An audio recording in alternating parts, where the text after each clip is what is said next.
Dando continuidade, respeitando as inscrições, vamos ouvir agora a palavra da professora Amanda Gugel.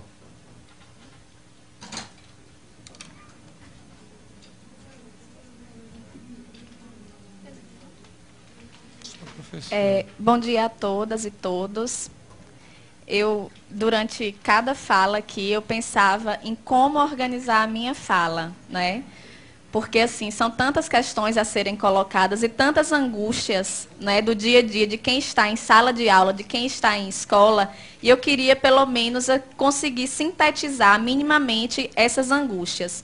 Mas também, como as pessoas apresentam muitos números, e como sempre colocam, os números são irrefutáveis, eu gostaria também de apresentar um número para iniciar a minha fala, que é um número composto por 3 algarismos apenas, bem diferente dos outros números que são apresentados aqui com tantos algarismos, que é o número do meu salário, né?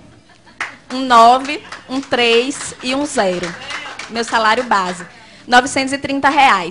E aí eu gostaria de fazer uma pergunta a todas e todos que estão aqui, sim, nível superior, com especialização. Se vocês conseguiriam, mas também respondam só se não ficarem constrangidos, obviamente. Se vocês conseguiriam sobreviver ou manter o padrão de vida que vocês mantêm com este salário? Não conseguiriam. Certamente, esse salário ele não é suficiente para pagar nem a indumentária, né, que os senhores e as senhoras utilizam para poder frequentar esta casa aqui. Não é?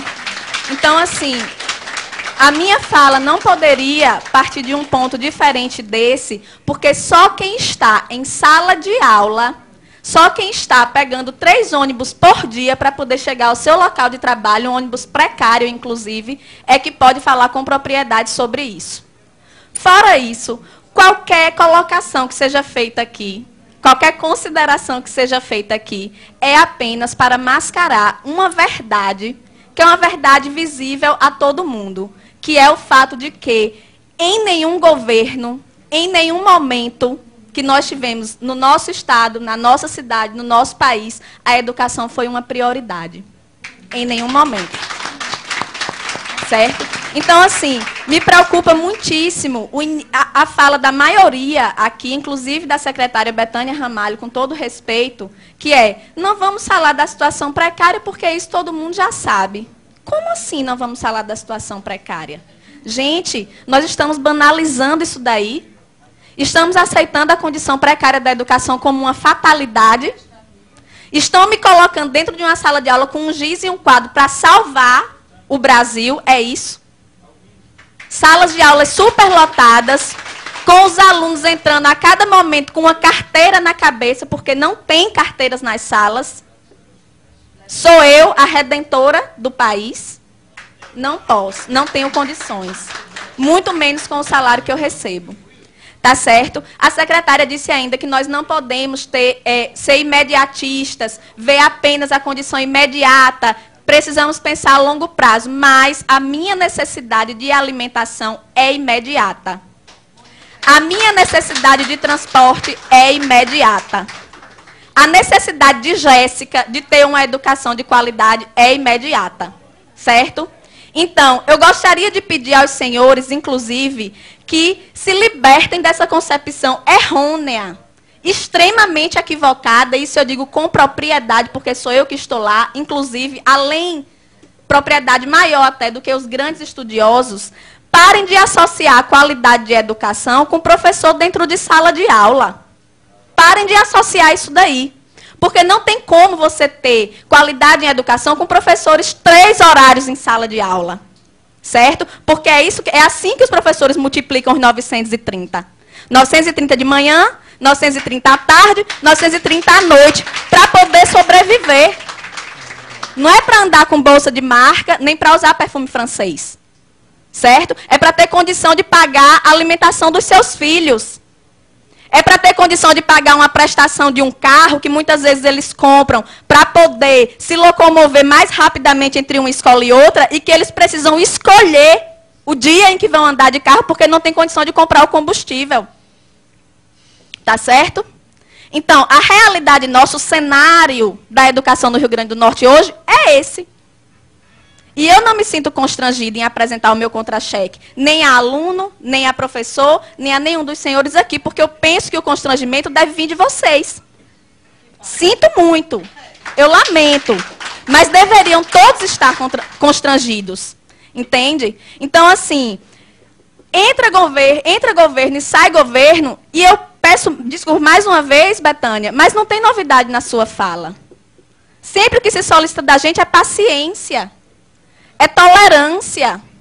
E eu tenho colegas que estão aguardando pacientemente há 15 anos, há 20 anos, por uma promoção horizontal. Professores que morrem e não recebem uma promoção. Então eu quero pedir à secretária, em primeiro lugar, paciência também, porque nós não aguentamos mais esse discurso. Não aguentamos. O que nós queremos é objetividade. Como é que é? Queremos sair desse impasse? Queremos. Mas como? Sem nenhuma proposta, de mãos abanando? Voltar mais uma vez desmoralizado para a sala de aula, para o aluno dizer, professor, a gente ficou aqui sem ter aula e só isso. Vocês receberam R$20, R$30, dão risada. Pedimos ainda, secretária, respeito.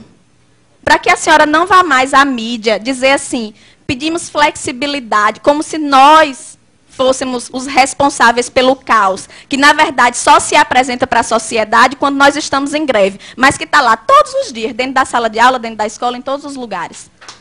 Certo? Então, respeito.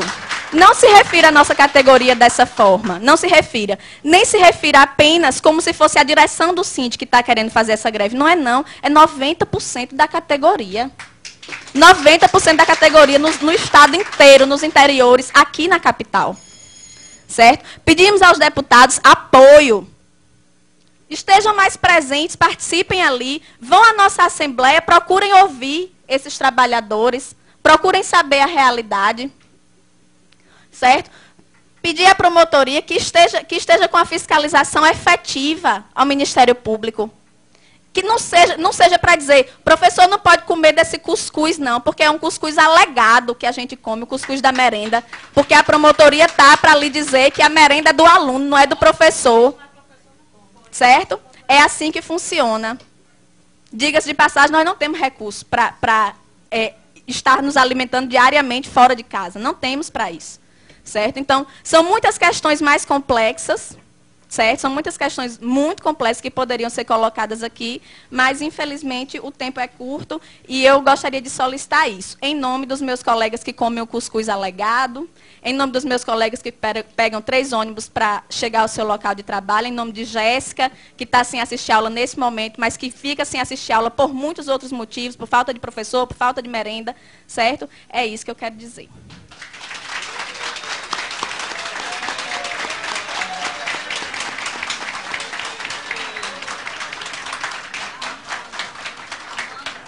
Parabéns à professora Amanda Gurgel.